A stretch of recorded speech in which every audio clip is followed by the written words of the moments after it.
Hello everyone, कैसे हो आप सब। एक बार पुनः स्वागत है आप सभी का हमारे अपने YouTube channel A to Z biology classes पर। उम्मीद करते हैं दोस्तों आप सभी मस्त होंगे, बेहतर होंगे। और आज की इस वीडियो में हम देखेंगे class 11th biology NCERT chapter 1 में दोस्तों आज का जो हमारा टॉपिक है वो है त्रिपद नामकरण पद्धति। देखिए, इसके पहले हमने द्विपद नामकरण पद्धति यानी कि द्विनामकरण पद्धति भी करा दी है। यदि अभी तक आप नहीं देखे हैं तो प्ले लिस्ट में जाकर के देख सकते हैं। चलिए सीधे वीडियो को स्टार्ट करते हैं।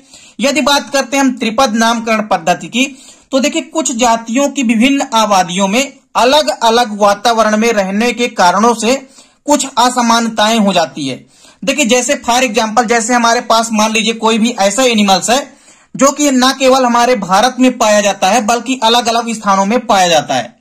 जैसे हम बात करते हैं भारतीय कौवा जो होता है, तो यह न केवल भारत में पाया जाता है बल्कि कौवा जो है तो श्रीलंका में भी पाया जाता है, वर्मा में भी पाया जाता है, और इसके अलावा यदि बात करें तो और कई सारी जगहों में पाया जाता है। तो बेसिकली पाकिस्तान में भी कौवे पाए जाते हैं। तो ये जो कई सारे अलग अलग स्थानों में कौवे पाए जाते हैं, तो अलग अलग स्थानों में रहने के कारणों से, मतलब जैसे देखिए कौवा कई जगह रहता है। जैसे मान लीजिए कुछ भारतीय कौवा है, कुछ पाकिस्तानी कौवा है और कुछ श्रीलंकाई कौवे हैं। तो ये अलग अलग स्थानों पर रह रहे हैं। तो अलग अलग जगह का जो वातावरण है वो क्या है, अलग अलग है। तो अलग अलग वातावरणों में होने के कारण से उनके शरीर में कुछ आकारिकी परिवर्तन आ जाते हैं। मतलब कुछ असमानताएं जो है, बारीक असमानताएं जो है उत्पन्न हो जाती है। और इन्हीं असमानताओं को ही व्यक्त करने के लिए एक अलग से नाम दिया जाता है जिसे हम उपजाति मान लेते हैं। मतलब त्रिपद नामकरण पद्धति में क्या हो जाता है कि हर एक जीवधारी के नाम में जो है 3 नाम हो जाते हैं। अभी तक आप लोगों ने द्विनामकरण पद्धति में क्या देखा था कि हर एक जीवधारी का नाम जो है 2 नामों से मिलकर के बना होता था। लेकिन यहां पे ऐसा नहीं होता। यहां पे क्या हो जाता है कि हर एक जीवधारी का नाम जो है 3 नामों से मिलकर के बना होगा। पहला नाम तो किसी भी जीवधारी के वंश को दर्शाएगा, दूसरा नाम उसके जाति को दर्शाएगा, और तीसरा नाम जो है वो उपजाति को दर्शाता है।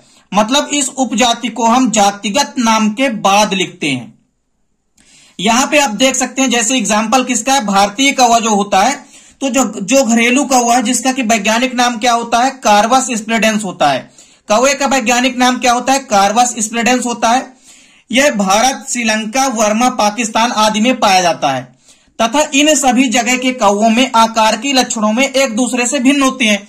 तो हमने आपको तो पहले ही बताया कि अलग अलग वातावरण होता है हर एक जगह का। तो अलग अलग वातावरणों में रहने के कारण कुछ ना कुछ तो आकार की लक्षण देखने को मिलेगा। अब इसके बाद आपको यह देखना है कि इन्हीं कारणों से हम इन्हें क्या मान लेते हैं, उपजातियों में पृथक कर दिया जाता है। तो ये जो त्रिपद नामकरण पद्धति है, इसमें अब आप समझ सकते हैं आसानी से। जैसे यहां पे एग्जाम्पल क्या है, भारतीय कौवे का। तो देखिए जो भारतीय कौवे का वैज्ञानिक नाम होता है वो कार्वस स्प्लेडेंस है। तो श्रीलंकाई कौवे का भी वैज्ञानिक नाम तो सभी का वही रहेगा, चाहे वो वर्मा का कौवा हो चाहे पाकिस्तान का कौवा हो। तो वैज्ञानिक नाम तो सभी का क्या है, जो वंश और जाति का नाम है वो तो सेम रहेगा, क्योंकि वैज्ञानिक नाम में 2 ही नाम तो होते हैं, वंश का नाम और जातिगत नाम। लेकिन त्रिनामकरण पद्धति में क्या हो जाता है कि एक एक्स्ट्रा नाम जुड़ जाता है जो कि उसके उपजाति को दर्शाता है। यानी भारतीय कौवे का यदि हम बात करते हैं तो इसका वैज्ञानिक नाम हो जाएगा कार्वस स्प्लेडेंस और स्प्लेडेंस।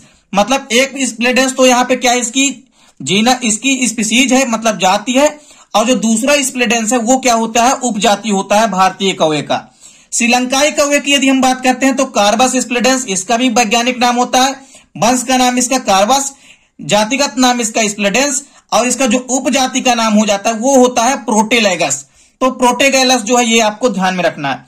इसके बाद जो वर्मा का पाया जाने वाला जो कौवा है इसको कहते हैं कार्वस स्प्लेडेंस और आइसोलेंस। तो यहाँ पे जो आइसोलेंस है ये क्या है, ये वर्मी कौवे का क्या है, उपजाति का नाम है। तो यहाँ पे दोस्तों आपको समझ में आ रहा होगा कि जो त्रिनामकरण पद्धति है इसमें चूंकि जीवधारियों का नाम जो है 3 नामों से मिलकर के बना होता है, जिसमें पहला नाम उसके वंश का नाम होता है, दूसरा नाम उसके जाति का नाम होता है, और तीसरा नाम उसके उपजाति का नाम होता है। तो यहाँ पे दोस्तों उम्मीद करता हूं कि त्रिनामकरण पद्धति आपको समझ में आ गई होगी। त्रिनामकरण पद्धति का मतलब होता है कि किसी भी जीवधारी के नाम में 3 नाम होंगे। पहला नाम उसके वंश को दर्शाएगा, दूसरा नाम उसके जाति को, और तीसरा नाम उस जीव के उपजाति को दर्शाता है। तो उम्मीद करता हूं दोस्तों वीडियो पसंद आई होगी। दोस्तों वीडियो अच्छी लगे तो लाइक और कमेंट जरूर कीजिएगा। साथ ही साथ दोस्तों को भी ज्यादा से ज्यादा शेयर कीजिएगा। मिलते हैं दोस्तों नेक्स्ट वीडियो में, तब तक के लिए जय हिंद, वंदे मातरम।